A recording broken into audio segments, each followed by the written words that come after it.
Hello friends, welcome back to my YouTube channel. So for today's video, let's see how to make a simple sandwich filling with salmon. This recipe is by my grandma. First, add oil into a pan or a container and heat. Next, add ginger and garlic.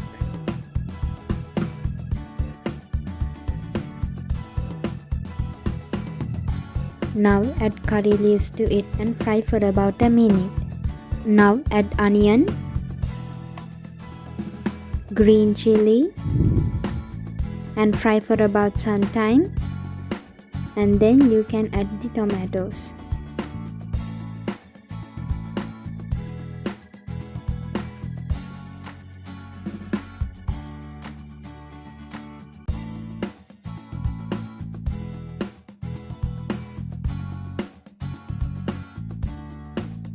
Now add pepper, chili powder, salt and curry powder.